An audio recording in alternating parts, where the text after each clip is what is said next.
Camiccioli for taking time out to come to London and to be part of this seminar and also the workshop tomorrow. So I really appreciate your time and all the interaction today with the fellows. We really enjoyed that. And this is the second Gait and Brain seminar, as you know, in where we want to boost and to highlight the importance of the memory problems and the mobility problems in all people. And Richard proposed for today a title, Brain Imaging and Gait Disorders in Other People, Rising Paradigm. I will do just a small introduction, but I think everyone here already listened to me several times saying that. But every time when I'm talking about Gait, the evolution of mobility, Gait in all people, I used to start with this quotation from Desmond Morris that I have the honor to have here my advisor and professor in my PhD thesis in University of Buenos Aires, Roberto Kaplan. He gave me this book from Desmond Morris almost 20 years ago, and the title of the book of Desmond was The Naked Ape. And in that book, Desmond Morris talked about the human evolution and how from the ancient ape developed to the Homo sapiens. And when Desmond Morris tried to describe that, he said in that book that everything was against that the human being is going to be the predominant species for several problems. But the key feature for the ancient ape to be the Homo sapiens was to have two important things. First, to change the way of locomotion, rather than to move, and 4 feet to move in 2 feet, and to develop the brain. And in that book, I was fascinated when I read Desmond Morris in the 60s said, talking about this Asian ape, if he was able to keep his body in an upright position, to move his hands in one way and their feet in another, just to keep that position, and to keep improving his brain and to use his mind as best as possible, he stood at least a chance of success. So it was very interesting how Desmond Morris, at that moment in that anthropological book, he was able to merge the issues about mobility and cognition in the ancient ape. So it seems in the human evolution it took at least 5 million years to achieve the upright position and the bipedalism. But unfortunately, we don't know if that was the best way to achieve that. Because, for example, in the pathway in the human evolution, there was for a few years an issue of contention. The ancient theories, they say that for the ancient ape, just to go to the human being, one important step was to be intelligent. And the intelligence allowed to the ancient primate to develop tools and different things and to be a biped primate and the human being. And that was like a story that was told in all the books. But new evidence showed in the last 10 years that this pathway was not the more important pathway. It seems that the more important pathway to be an intelligent primate was first to be a biped primate. It seems that was quite important, the bipedalism, as a step in the human evolution. And one of the explanations is when the Asian primate achieved the bipedalism, he was able to release the arms, and the arms were very important to make tools, and the tools were more important to the hunting and to obtain meat. And because that changed in the diet, meat was very important for the brain development, so the process of encephalization. So we describe now in human evolution that 2 key steps in that evolution were first, the bipedalism, and second, the encephalization. But the encephalization without the bipedalism was impossible.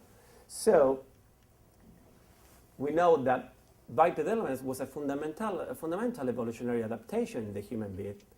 It happened 1 million years ago and before the encephalization, but was a necessary step for that encephalization.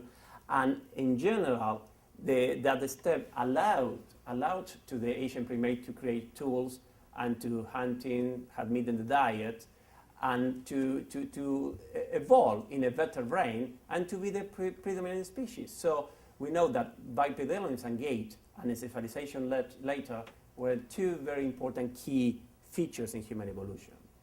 But we don't know what is next, right? Because in the New Yorker, when they talk about the epidemic of obesity years ago, they say, okay, we evolved to an upright ape, a human being, and Homo sapiens, and the civilization, but now we became obese. But we know what is going next in all people, because in our population, because becoming next is false. We know that all this process of the bipedalism, the upright position to walk in 2 feet, that took 5 million years. Unfortunately, we can lose all these achievements in 75, 80 years, and when we come with memory problems, mobility problems, we fell down, we have fractures. So it's like the flip side of that part of the evolution, right? This is quite interesting. So, and we know that one of the main risk factors for falls are gait and balance problems. And we know that gait is important, but and we have a very important body of research about gait and falls. But I think in the beginning of that research, 20 or 30 years ago, we lost the connection with the brain. We lost the connection. Unfortunately, fortunately, in the last 10 years, we have a very good amount of research and body of knowledge about the interaction with the gait and cognition and the brain issues. So just to a reminder, we spoke this morning with Richard Camicelli about this paper. And this paper for the late 70s that Bernard Isaacs, one of the fathers of modern geriatric, published years ago, in the late 70s. And he did a questionable moment.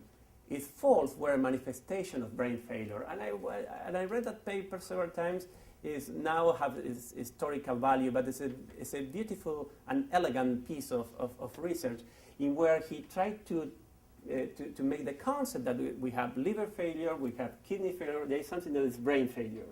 And he tried to coin that term, and he found the connection, saying, okay, falls is so prevalent in people over the 80s, just also for mental problems and for cognitive problems. Again, that path was not followed very, very closely in all the recent falls later, but we come back to the track in the last 10 years in where we found the interaction of mobility issues and cognition. So we know there are several factors affecting gait performance, but clearly, we know that associated to aging, although the characteristic is, we know that if we take one parameter of gait, like gait velocity, there is a decrement in gait velocity in older people. In the sixth decade, our gait velocity is around 1.4, 1.6 meters per second, but as soon as we reach the 80s or the 90s, in the mean value of our gait velocity below 1 meter per second. And we know that 1 meter per second in this population is a low gait velocity. But also that sometimes is assumed as a normal gait velocity in all people. Unfortunately, if we can measure the time, it's taken to cross a street here in Canada or in the US, we know that the time taken to cross a street in the US is at least 1.2 meters per second. So our societies, and we're using the traffic lights, sometimes the traffic lights are not prepared for all people. And that happened to me, for example, when I cross every day from Victoria Hospital to Parkwood Hospital. I measure that. And if you want to cross Commissioner's Road from Victoria Hospital to Parkwood Hospital, you need to walk at 1.8 meters per second. So in Canada, it seems that we don't learn yet all these issues about the gait velocity that people need to cross traffic lights. So perhaps if you want to don't label people in that way, in the future we have to modify that. So why we're talking about gait, mobility, and falls? So first, just to a quick mention to this elegant piece of paper, which is just one page published in Lancet in the late 90s, in where some people in the nursing home in Scandinavia, they found that older adults, where they are going to the diner room, to the other room, or the diner room to the bathroom, some people, when they say hello, good morning, they stop talking. And some people can walk without stop talking. They can talk without stop walking. So they followed that people for several months, and they found that those older adults who stop while talking, they have more falls later on when they compare with people that walk without stopping and talking at the same time. So they create like a new test, and they thought, okay, perhaps we can use a new test. The name is Stop Walking When Talking, because we found in our population in this nursing home in Scandinavia is a predictor of falls. And this seminal, elegant piece of paper changed how we approach the interaction, mobility, and cognition, because we start with all the dual tasking, and now it's a hot topic in geriatric medicine, neurology, the effect of dual tasking in mobility and cognition. So just like an acknowledgement to this. Just to finish the small presentation, we know that human beings, we are, as a system, very, very complex system. If we apply linear dynamics, we know we have highly, highly regulated, a lot of circuits and networks that regulate our brain, our organs, and our walking.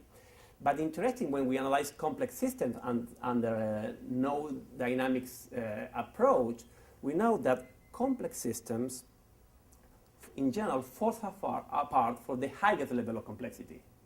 That means our brain is very, very complex, and our walking and gait performance is very, very complex. It took 5 million years to develop the gait characteristics in human beings. So I think that is one explanation why, when we see all people fall apart for the highest level of complexity. So they start deteriorating the brain, which is the highest level of complexity, and also the gait. So, and this theory also was sustained by some paper from Kenneth Rockwood, a geriatrician here from Canada, from Halifax. So just to open the questions about the complexity of our system and how our system falls apart for the higher level of complexity. So just to finish that, and with an honor to Bernard Isaacs, in this book he said years ago, it takes a child 1 year to acquire independent movement and 10 years to acquire independent mobility. So 10 years at least to be able to go outside the house, to cross the streets. And that mobility, unfortunately, can be lost only in 1 day. In 1 day in all people, due to the problems of falls and fractures. So I hope with all this research we are doing in the last 10 years, we can change this statement from Bernard Isaacs. Okay, now I would like to introduce Richard Camiccioli for the main lecture today. Richard Camiccioli is Associate Professor of Neurology in the University of Alberta, and also he's the Director of the Cognitive and Geriatric Neurology Clinic at the Glenworth Rehabilitation Hospital. He's a very important academic researcher in the field of geriatrics and neurology. I read him from several years from my fellowship, and every time I learned a lot from his papers. And he was one of the first researchers who described motor difficulties and motor impairment in people with cognitive issues. And he published in neurology, he published that in Archives of Neurology also.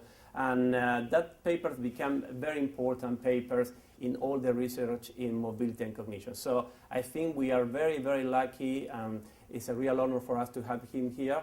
And I think we are going to enjoy his talk a lot. So Richard, thank you very much for coming today. I have to pass to you this small microphone. Well, thanks for having me. I mean, really honored to be here, actually. And so what I'm going to actually talk about is imaging work. So when I went to do my fellowship in Oregon from McGill, as well as Manuel, I did my residency in McGill and worked with Serge Gauthier in geriatrics, and I was quite interested in kind of doing a fellowship that kind of tried to look at kind of the public health perspective, look at aging from a general perspective rather than do a movement disorder fellowship or a dementia fellowship. And so I actually went there thinking, I'd like to come back in Canada, so I'm not going to do any imaging because we don't have any imaging tools in Canada. A couple of things, an MR at the MNI, you can't get time on. So I went there with the view of not doing any imaging. Over time, and when I sort of ended up settling there for a few years, it became evident that we had imaging tools. We were actually doing a study where we collected data on optimally healthy elderly, so older people who actually had no medical conditions other than vitamin replacement, hormone replacement, etc. So we're looking at what the best people can do, and so I started with that. I'll come back to sort of the overview, the background, and in looking at this group of basically super elderly, what became very clear within the first year of my fellowship, I was fortunate to have Jeff Kay as a mentor who basically had me assess these fantastic older people, was that they actually had more mobility problems than cognitive problems, and then ultimately the cognitive problems came subsequently. So what it was clear to me, and I sort of made the case that you're not studying the mobility problems. Actually, he was. We were actually doing measurements of mobility and cognition. That's what was my job, and I didn't realize what the importance of that was. You know, that this fundamental change that seems to be our image of aging was happening even in these people who are otherwise healthy, and it seemed to precede the development of cognitive decline. And so that's sort of what led to kind of the studies that Manuel is referring to. And then ultimately, I kind of, because these patients, with Jeff's foresight, were having brain imaging done, I sort of, again, couldn't not use the data, so you couldn't ignore it. So that's sort of what led me into it, sort of a fortunate series of accidents. So what I was going to do today, and given the size of the audience, I'd really, if you'd like to stop anywhere and ask questions, we might as well do that, because the slides are just kind of almost to help foster conversation. So I'm going to talk about general approaches to imaging investigations of age-related gait disorders. Again, there's a lot to be done, and a center like London, and I think people at the coming to the seminar tomorrow are really in a good position. You've got great imaging facilities, we've got great clinicians, we've got great measurement experts. It's really a question of getting it together. So, and then I designed this seminar actually for a speech last year at the NIH, and kind of have updated it for this audience, where the question was, well, what do we do? How do we do it? I think there's a lot to be done with the tools that we have available, but there are some exciting new tools, and I wanted to kind of highlight some of those as well. I'll focus particularly on MR, because we're using MR basically, but I'll also highlight where some of the MR changes that people observe are actually overlapping. People observe in relationship to gait are overlapping with changes you see in relation to cognition and affective disorders, which is another sort of area we can't ignore. And finally, talk a little bit about what I think are gaps and sort of some in research. So again, Manuel sort of brought this idea out. Community-based studies of people over the age of 60, about 15% of the population report mobility problems. Over the age of 85, 50% have mobility problems. In hospital, patients in hospital, about up to a third will have mobility difficulties. And in our study, the Oregon Brain Aging Study, even people without other health conditions, about 13% of the younger and about a third of the older patients reported mobility problems by self-report. This is just a bit of background. So this is actually an older paper of ours where we looked at what was different across the age spectrum. And so looking at, this is time to walk a specified distance, happened to be 30 feet, but could be any distance. And that sort of changed with age, perhaps in a nonlinear fashion. I wasn't, still not too comfortable with nonlinear statistics, but again, here's sort of a bit of a gold mine for a statistician. But the bottom line is there was a relationship with age and speed to walk the distance. What was interesting in these optimally healthy elderly, the cadence, steps per second, didn't change over time. In disease, that's different. In disease, not only does speed change, that people take longer to walk a distance, but cadence changes. And the other item that I don't really talk about today, but had become important, is the fidelity of walking changes. People's variability, step-to-step variability, time to walk a certain distance if you do the task multiple times. That's actually something that's becoming very interesting and very important over time. So again, in the optimally healthy, we don't really have a change in cadence, though there is a change in speed, and that has to be balanced out with a decrease in stride length to make the cadence the same. So this is what we see, even in the people who are the best. So then brings us into the kind of the issue of what is contributing to this gait. Could be a disorder, or could be some kind of specific pathology of aging, and this is where imaging comes in. This is borrowed from Jay Nutt, who actually was another colleague in Oregon, and again happened to go to a very good place where the movement disorder group was also had an interest in gait disorders. And Jay basically borrowed from Sherrington the classification of gait disorders, where we are talking now people who have decreased cadence and other alterations in gait that is beyond the norm. And the classification really thinks neurologically. Basically, this is sort of the neurologic approach to everything. Lower level, basically, are arthritic or antalgic changes contributing? Are myopathic changes, neuropathic changes contributing to the mobility problems? Are things changing at cerebellar, Parkinsonian? Are there excessive movements? Is there spasticity?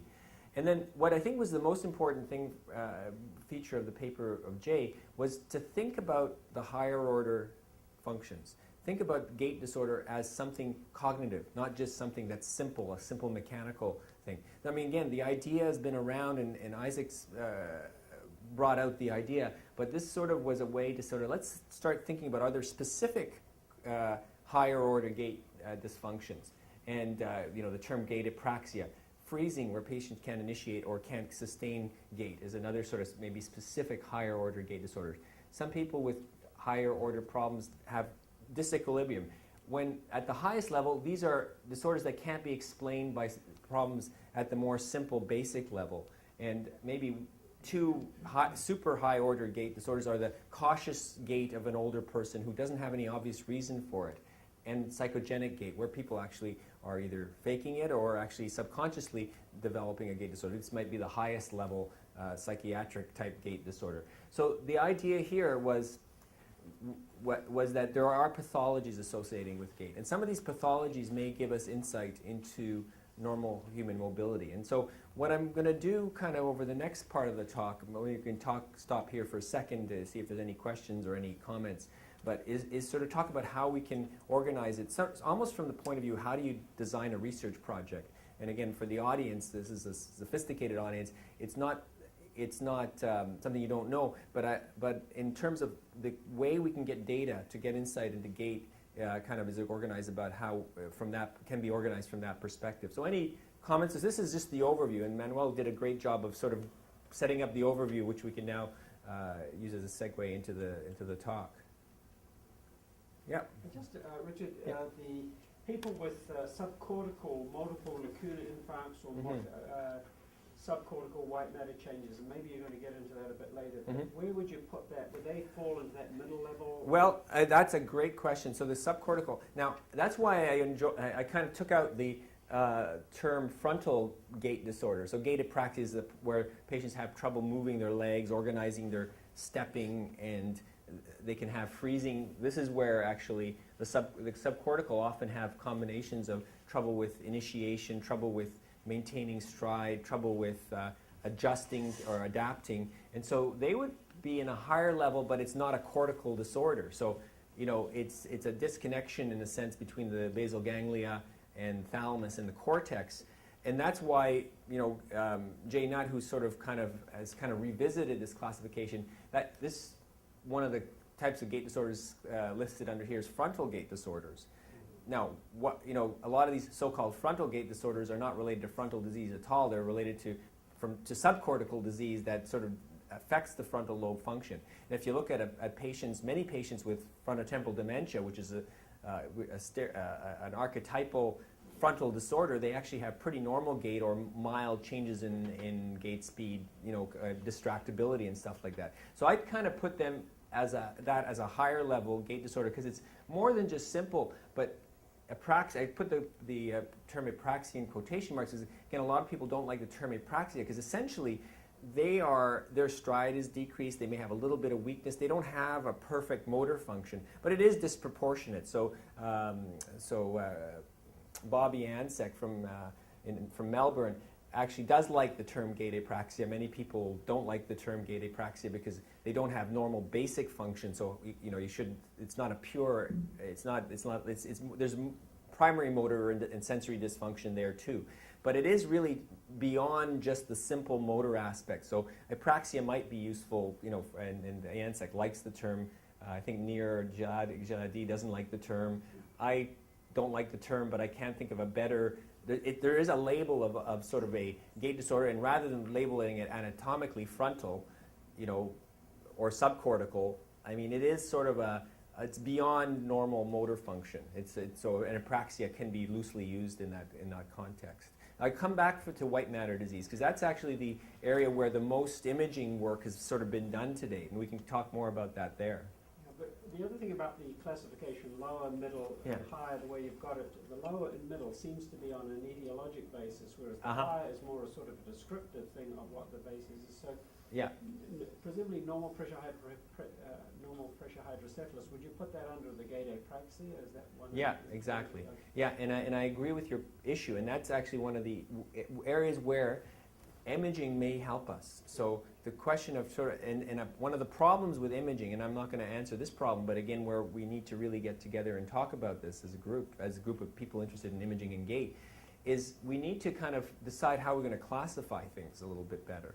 And it may take a little interaction of, well, we see this, and that's what the anatomic substrate for that is, so maybe we can call it a mesial frontal gait, if we know that that's always what happens, but we're not quite there yet. And so I think that point is very well taken. So we don't have the anatomy of the gait as well defined as we have for the basic levels. Just a quick comment. This classification is not excellent, but it's the best we have already.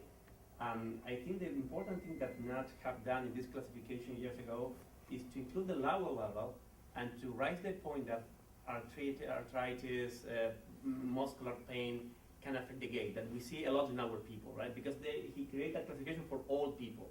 The classification of the gait is for all people, and that was a landmark thing, to include things that before we didn't include because we thought was not so neurological, because it was pain, arthritis, and the square person.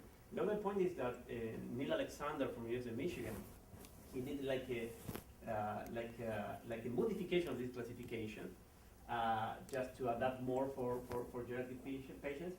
And he said in the paper he published in 1996 in JACS, like a modification of this classification, that, for example, in all people, you can have more than one level sometimes. So we can have people with gait apraxia and a lot of arthritis. So you can see more than one level. And I think it's very useful for training purposes. When you have physicians in training, fellows, physiotherapists, just to have a rough idea how to classify your patient that is not walking perfectly. But as Richard said, for research purposes, there are other modifications and ways to improve this. Sure. I think just going along with Martin's comment, that this seems really a frontal subcortical kind of issue, which, I mean, the complexity of that system makes it likely that we're going to continue to work on it for a long time. Mm-hmm. But if the pressure is from the ventricle from the inside, or is it the disconnect between frontal lobe and basal ganglia, that's where the money is. And I think it makes sense that anatomically it's really a frontal subcortical connection, and I guess we're going to figure it out. Yeah. And I think that's where we're at right now. I think we have the imaging tools, we have at least the classifications are imperfect, but we can see if they fit or don't fit. And so we have the kind of the potential for, kind of taking this down. I mean, in thinking about this, apart from looking at sort of white matter disease, there's very little in the way of, an attempt to say, well, do these patterns, at least, can we classify them, and secondly, do they map onto any imaging? And so that's what we'll kind of talk about today, is what imaging tools can we have, what's at our disposal to do this.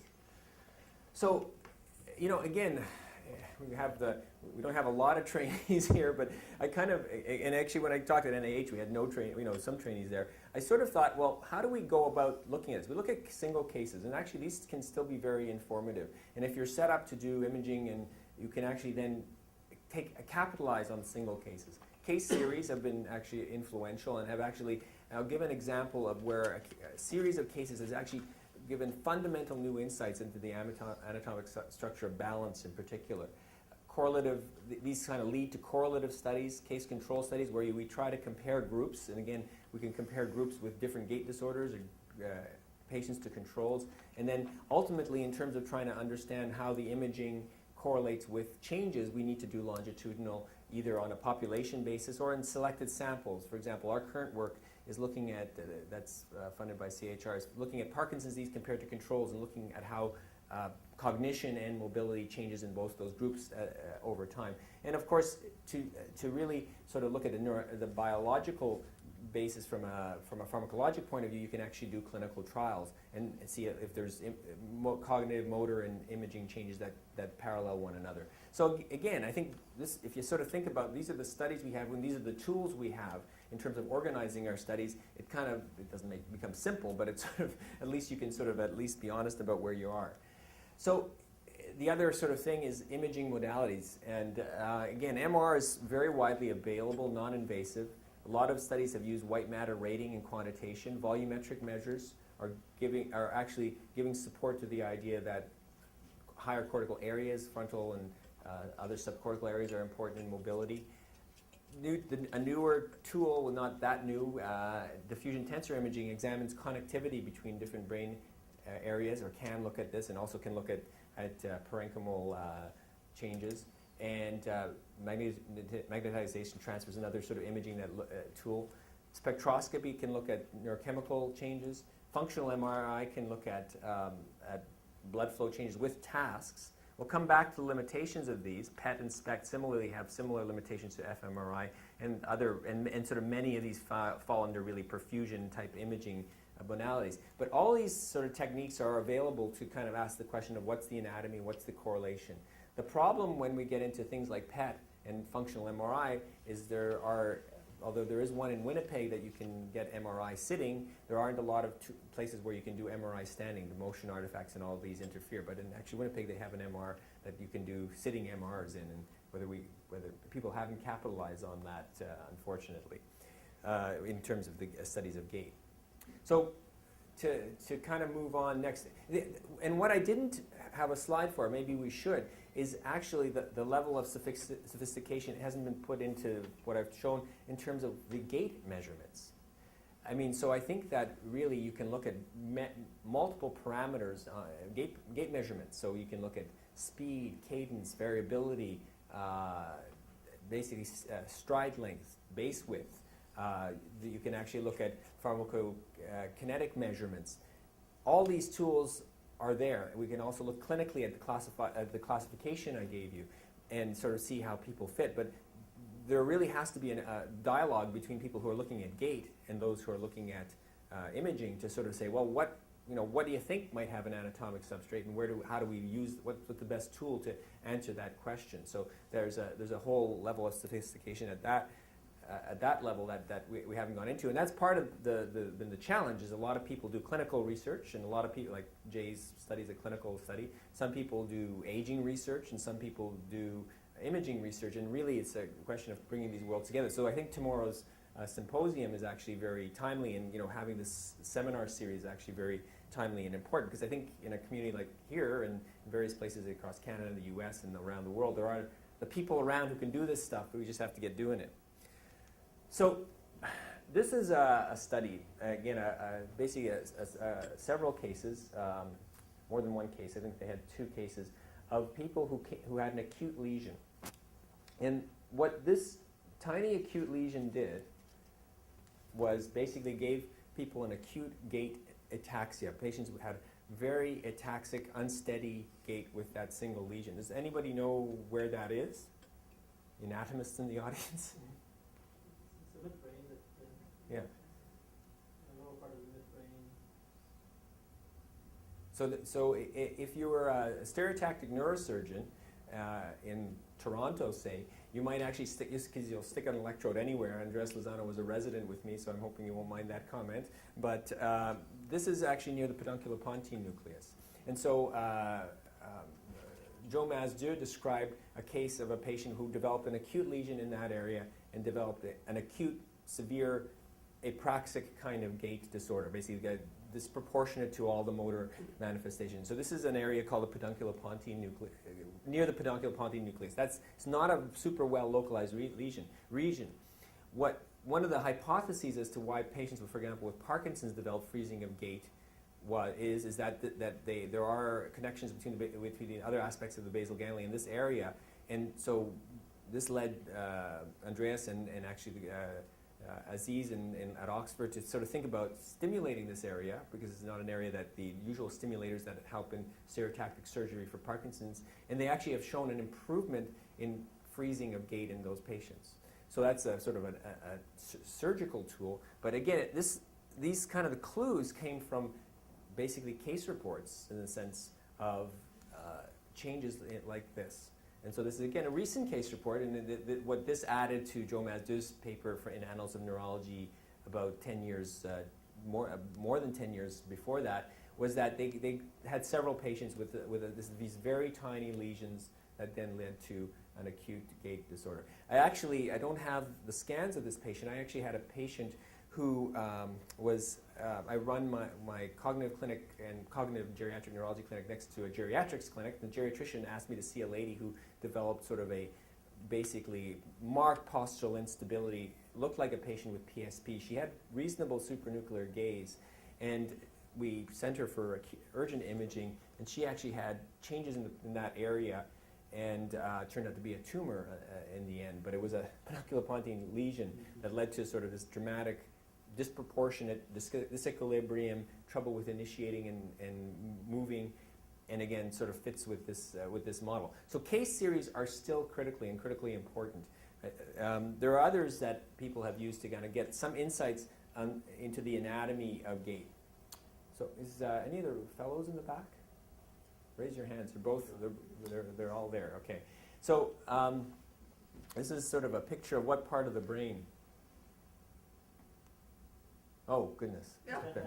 So if you're smart, when you do, look for any clues on your exams, look for any clues to the answer. It's the pons, right? So we've gone from the midbrain down to the pons. Now, lesions in the lateral part of the pons affect the corticospinal tracts, and patients can develop a spastic gait disorder, and that's sort of, and they also develop bulbar symptoms, swallowing difficulties, and so on. But what this group did, they actually used fairly sophisticated gait analysis. But the bottom line was, they found that the groups that developed marked ataxia, marked disproportionate gait impairment, had the lesions in the middle, these midline lesions. Now, often, radiologically, or on a CT scan, a CAT scan, you might not actually, don't look that impressive. But the thing is that this area actually is an area where the frontopontocerebellar fibers kind of cross, and actually is doing more damage than an isolated lesion should, because it's getting fibers from both frontal lobes, and essentially is acting like a higher frontal lesion. They can they can be quite impaired in terms of balance, these patients. Great difficulty with mobility. Really, this can be quite severe. And again, although if somebody's had an acute event, you'll guess it's a stroke, but this tiny kind of lesion can be very circumscribed. And in terms of answering the question of what's going on with the patient, sometimes an MRI might be useful. Sometimes actually it's evident on CT if you look carefully. So again, what they showed was the corticospinal tracts are affected by lateral lesions, but the frontopontocerebellar pathways are affected by these medial lesions. And so again, insights about how the frontal lobes and the cortical areas interact with subcortical areas, and again, clues from case series. And they actually had a fair number of patients, and I think these patients are more common than we think, because we don't always think that little tiny thing in the brainstem might not explain why they have disproportionate gait impairment, but it's sort of an important region to think about. And these are all areas that, again, in animal studies have been studied in terms of locomotion and bipedal locomotion. And then sort of another example is this, where this so-called frontal gait was acutely evident in a patient that De La Sala looked at, and basically they showed several patients who had medial supplementary motor area lesions, an area that's involved in motor planning and organizing mobility. And again, areas that if you kind of have a CAT scan that's cutting through here, you actually might miss. And if you don't look at the high cuts or don't have an MR, you're actually going to miss these lesions. But again, these are areas where lesion studies have sort of given us insight into higher order gait dysfunction, as long as you're prepared to look for them. Now, what these groups haven't done is they haven't asked the question of, so what's the functional implications of these lesions? They seem to be more than just sort of simple problems that can be explained by such a small lesion. You can do functional imaging studies on these patients. You could do diffusion tensor imaging on these patients. So this is sort of setting the stage for what more we can do, but you have to kind of be prepared for the acute patient. And I don't have a picture here, but I do have in actually a chapter in a book that's coming out of a patient who had an acute lesion in the supplementary motor area. Very subtle. He actually was doing well with rehab and suddenly couldn't walk. I actually was seeing him as a consultant for the stroke service. Sort of the question was, have we looked at enough at his carotids and stuff? And so we had sort of those, that was our consult, basically, us to do these investigations, put him on aspirin and all the other aspects of that. And then I came back to see the guy the next day who could walk up and down the hall, and he couldn't walk. He just couldn't move his legs. He could move his legs in the bed, and he had a supplementary motor lesion, which again wasn't called on the scan, but it was clearly there. And again, these patients still offer the opportunity to look at the connectivity of the brain in relationship to mobility. And so there are experiments, it's sad for them, but actually many of them can recover, many of them can benefit from appropriate rehab plans. There are potential future pharmacological manifestations. So again, I think that the investigators, as we all are here, should be ready to capitalize on these patients so that we can learn about these problems. And here's a good example of where this was done. A group in Germany described a syndrome where patients actively push opposite to a lesion. So if you have a stroke and are hemiplegic, you're going to tend to want to fall to that side. What they found was they found a bunch of patients who actually tried to go the opposite way. They were pushing themselves the opposite way the best they could. How could that be? What the group did was then they looked at the perception of verticality in these patients, and they found that patients actually thought that that 20 degrees towards lesion was vertical, so they were trying to push themselves over. And what they did was, again, this is sort of going beyond just the single case kind of thing. They basically started looking for these patients, this is in Berlin, and found that they could identify the anatomic substrates for this thing. Posterior thalamic, insular cortex, and parietal lesions mainly were found to be associated with this Pusher syndrome. Tends to be fairly, actually patients tend to recover from this, but again, the last lady I saw with this was in the emergency room. She'd had a thalamic hemorrhage, and I saw her.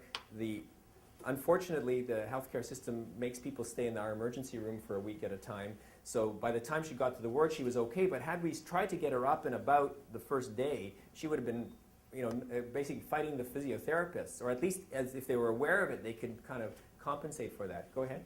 Question. Would this be the equivalent to? I had a patient with a thalamic stroke, perfectly fine.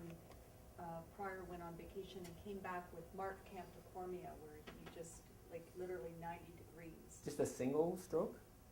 Thalamic. They had a single thalamic stroke. Yep. It's a little different, but because the acute campicormia often is sort of stridofrontal projections that are affected. So they may have, so that may be more unique. And so again, where was it? And so the question would be then, go back and get that case. Where was it in the thalamus? Because that would be an interest. Is it published already? No, I haven't published it. I actually worked with a physiatrist, and we used Botox injections with him to help in terms of postural control. And it did help? Which has helped this guy. But he was an acute. I have to look exactly where in the thalamus he was an acute. These people tend to lean over. So, again, I would expect campicormia where the people are really bent over to be bilateral. And if it's unilateral, sort of that's kind of an interesting thing, and it'd be interesting to know where in the thalamus it is. So it's not quite the same thing, but it's a good example of where that kind of case may give us insights, and that's even kind of more interesting. This is quite interesting, but this is very interesting because it's related to sort of posture, and that's kind of a neat observation.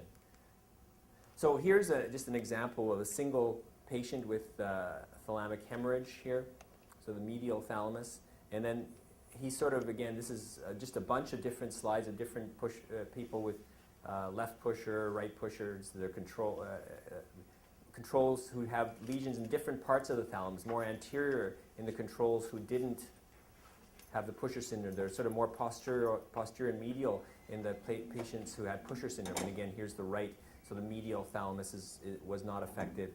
It was affected in the controls, but it's the postural medial thalamus in the Pusher syndrome. So again, by using imaging tools that are relatively readily available, he's sort of been able to characterize this and show that there's sort of anatomic distinctiveness to this syndrome. Even so, one thalamic lesion is not the same as, so this one is very medial, this one's fairly postural medial. So that looking exactly where in the thalamus.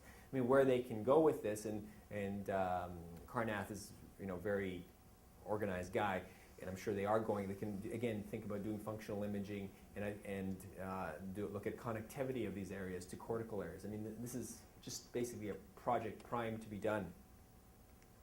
And this is just again just another picture of showing them on the same slide. Again, showing how case series and how sort of modern imaging and mapping techniques can be used, and these are not unavailable. These are readily available out there for people. I mean, you need smart grad students, but they're around, so they can be used to do this kind of work.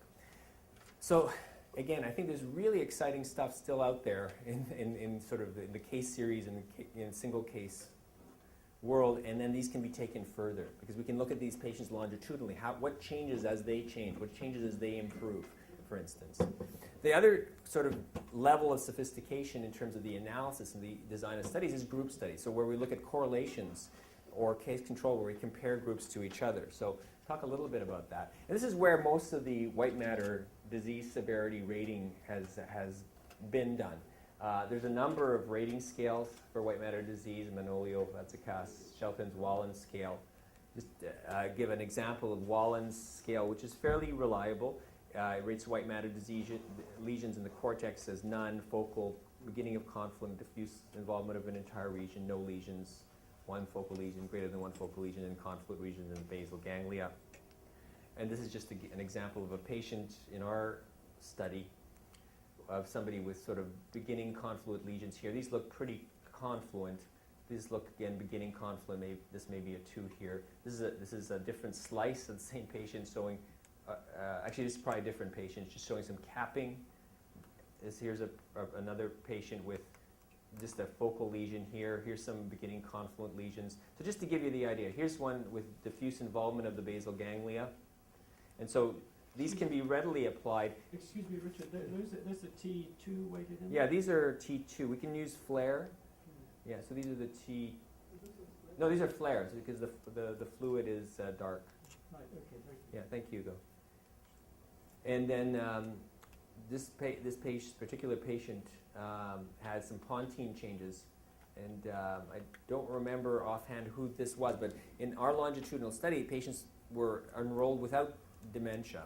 And so our patients are being followed, and this is a patient who now has dementia. Actually, now I remember the patient now has dementia and actually has progression of their white matter disease severity, and has also some progression of a gait disorder, which was more or less what you could call within range of normal aging at his initial visit, and had vascular risk factors, but no known stroke per se, and no known dementia, no known kind of motor disorder. So again, these rating systems are fairly simple, fairly reliable, and can be used to actually get pilot data if you take the time to do it. One of the things I'm glad you brought up the point with FLAIR is that there are more sophisticated ways of getting of quantitating these that depend on the contrast between the ischemic change or the white matter change and brain tissue. And these quantitative programs are often in the past have used T2 and FLAIR, T2 and proton-weighted images, but there are now actually quantitative programs that can extract and give you the total volume on FLAIR of the volume of the white matter rather than using a sort of a crude rating scale. And so again, we're still publishing lots of research based on white matter rating, and that's probably good. It's again hypothesis generating, but now really the tools are becoming more widely available to actually quantitate these changes. This is just some data from our study of Parkinson's and aging, looking at the Parkinson's group, and we rated white matter severity in this group, and you see a couple of things. One is that there is a relationship between, and this is statistically significant, white matter disease and blood pressure. Some patients actually don't show a relationship, and others show a greater relationship, but most sort of went along this curve. The point that's interesting is that, again, how you measure your blood pressure may make a difference. Patients with Parkinson's disease are on levodopa, dopaminergic medication, which drops your blood pressure. And if you actually looked at there was no relationship between sitting and standing blood pressure, but it was only relation to their supine blood pressure. So again, thinking of our sort of our dependent and independent our dependent variables are white matter rating, and our independent variables are disease severity. Our risk factor, like blood pressure, depending on how you measure it, may affect how the relationship is. So quantitative measures, again, are more reliable than visual in general. They're more amenable to longitudinal rating. And one of the problems of the Wallen scale and many of the white matter disease rating scales is they're okay cross-sectionally, but they don't have a great reliability in terms of change over time. Those confluent lesions or those early confluent lesions, they may change, but they still look a little bit early confluent or confluent. They don't change that much in terms of, your score will still be a 1 or a 2 or a 3. So that really what you want is a better way to measure things over time, and that's where the quantitative measurements do have an effect. People do rate the scans with the scans sitting side by side and rate progression. So there are some scales that allow that, but they are not ideal. The quantitative measurements are less prone to ceiling effects, floor effects, and again, it allows for better anatomic specification, what part of the brain, rather than the crude scales where you have to kind of just judge, this is the frontal lobe, this is the parietal lobe. So here's an example of automated segmentation from a group that's very good at this at Harvard. They're actually also very good at pictures. So this picture of this white stuff is their white matter disease. And you see this one has this amount of white matter disease around the ventricular system of this mock-up. And this has a lot. This is a cross-sectional scan. And here's a T2 weighted scan showing the same patient with the white matter disease around the ventricle, and doesn't look as good here. And you can sort of see more than just capping, maybe early confluent changes of here, but they rendered it in 3D just so that you can see that. So this progression can be quantitated, the volume can be quantitated, and the changes over time have been quantitated. So it's actually surprising, but there has been not a lot of data looking longitudinally, despite the fact that these tools have been available, partly because, again, they're only becoming widely available, but they're often only done in-house at one site, so everyone has their tool, and you have so many fellows and so many hours in the day, and so the projects haven't reached priority. This group from Boston and Benson, who was in Connecticut, I think he's moved recently to Michigan, basically looked at found that frontal and parietal high signal changes were associated with mobility impairment. So changes highlighted in red, looking at group measurements. Again, this is an example of sort of how you can look at group measurements. These were areas that seemed to correlate with mobility changes in their group, and they used sort of various measures. Basically, they used standing up several times in quantitative gait measure, and sort of used a composite measure of mobility impairment. And so they showed at a group level that these changes were present. So there have been some longitudinal studies, just less than we'd like yet. The group that works with the Boston group who showed the 3D rendering. Wolfson is the chair in Connecticut, and Benson was a fellow there and is now moved. But they looked at the annual change in white matter high signal, but not in gray matter. So they also looked at gray matter volumes, or white matter volumes, or CSF volumes, ventricle size, were associated with progression of gait impairment. They only looked at 14 subjects, and we're talking 2005, so there's a lot of work to be done. Another group from Los Angeles did not use a quantitative method, used a rating method, and they followed 70 people, and then they found similar findings, that there was a change in white matter over time that correlated with development of mobility impairment. This is the paper from Whiteman, again using visual rating, and you can sort of see these A1, you don't see very much. You see some white matter changes here. This is the first scan of this patient. You see a little bit of white matter change here, and then a little bit more on this one. But again, if you're using a scale like the Fazekas or the Walland, you're going to that's not going to be picked up by that scale. So they actually looked at, was there a change in severity of these changes of this white matter disease. I think you can sort of tell, like this one has a little bit more here than here. And again, if you have two scans side by side, that's something that sort of has bedside applicability. But again, ideally you'd have quantification over time. But Richard, if you're going to do that, and should these in fact be done blinded individually? So because you influence, if you know that this one comes before this, you're not entirely blind to the process. We've been doing this with the ADNI database, and we actually take all images and we rate each image individually and then sort it out later, let the chips fly as to where they are, rather than having them side by side, because I think that influences how you rate them. That is absolutely, that's absolutely, we've actually, so So you just you've done the ventricular rating, and Yeah. and have you just basically have all of them mixed up? The rater is blinded entirely to the sequence of them. So Yeah. there may be three sequences at baseline, 6 months and a year. Yeah. And the rater is blinded as to even the diagnosis, Yeah. the gender, everything. Do you have this?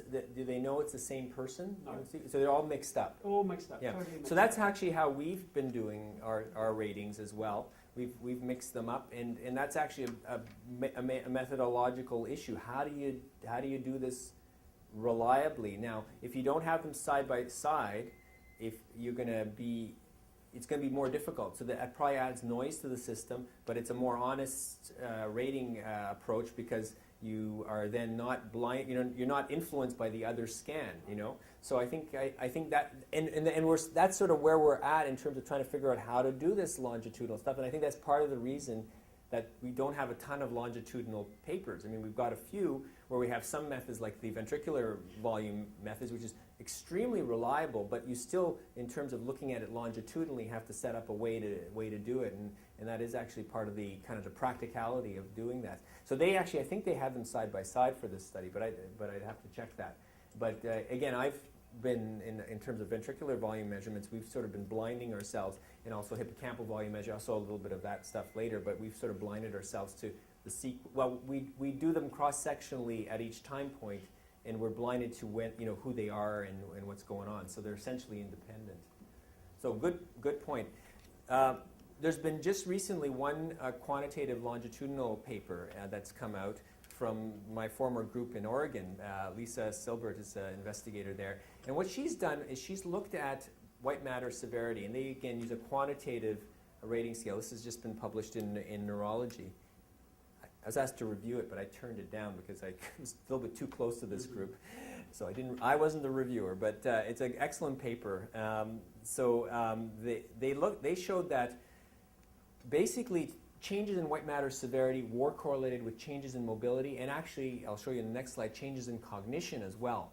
So they looked at steps to walk 30 feet, the same task that I used in my intro slide, and found that actually baseline severity was correlated with future decline. That actually tells us a little bit of something, that patients with white matter disease are at risk for worsening of that white matter disease. But they also found it was true longitudinally. The worsening of the white matter disease was associated with worsening of their mobility. They also looked at cognition. This is sort of now is an example of where we can kind of sort of start seeing that there's overlap between the two. And they showed that that progression, subcortical white matter disease change, the slope, was associated with changes in logical memory, a task of delayed recall. So that there was a relationship, worsening white matter disease, worsening cognition, going in parallel with worsening mobility. And again, where and what is a different question. Go ahead. I think this has been one of the main problems using the visual rating scale Yeah. and make correlations, because as you pointed out earlier, receiving effect, Yeah. not detecting the difference. So a lot of studies that came out negative, you just don't know if the scale is not picking up. Absolutely. And I think there are data sets out there where people have dual echo scans or now FLAIR. We actually collect FLAIR on ours currently. And so that, again, it's finding a program that works, that's reliable. There are a few out there. Again, I don't know if there's still shareware, but Jeff Kay's protocols in Oregon are shareware that we can have access to. The group at Mass General, again, is a fairly collaborative group. There's the group in Australia, which is also which has a PC-based white matter rating. And again, they're difficult to write. You have to have some programming ability, but people are at every site that could do this. But again, question of coming together. Now, I don't know if ADNI has a white matter approach that's quantitative. Dr. Bory, Any group around the world can take the data, the ADNI data, and analyze it and then put it up on the ADNI website. So there are people looking at it. In fact, we've got one of the people I hope you might meet tomorrow, Sean Nestor, we're going to send to Toronto to work with Sandra Black. They're looking at white matter quantification. One of the issues is the time. Yes. They can do about 4 patients in a day, and or 5 patients in a day. So he's going to go there, and in a month he might do 50 people. Yeah. Well, it So may to not look be enough for him even to get a paper out of it. Yeah. So, and again, Sandra Black's been, again, we've got the collaborators, it's a question of the time. And the importance, and the time actually will relate to influencing our CIHR sponsors tomorrow to give us the money. So, I mean, just to kind of not dwell on this, there are other ways of looking at white matter. This is MR spectroscopy from a group from Rotterdam using basically a slice of, taking multiple spectra on a slice. This is again on a commercial spectrometer, and what they've done is look at NAA, choline, and creatine, and they actually found changes in choline, which may reflect membrane turnover and membrane damage, and damage to white matter was associated with later development of cognitive decline. I don't know of a paper that's looked at motor impairment with regards to, in relation to spectroscopy. It's another way of looking at white matter. You know, cognition over the last decades has been classically related to change in the hippocampus, especially memory. So it was interesting to see Lisa's paper where she showed that changes in white matter disease, progression in white matter disease was associated with memory change. So again, they're looking at this optimally healthy group, so this may not be relevant to other patient populations. Generally people are looking at the hippocampus and amygdala in relationship to memory performance, and this relationship is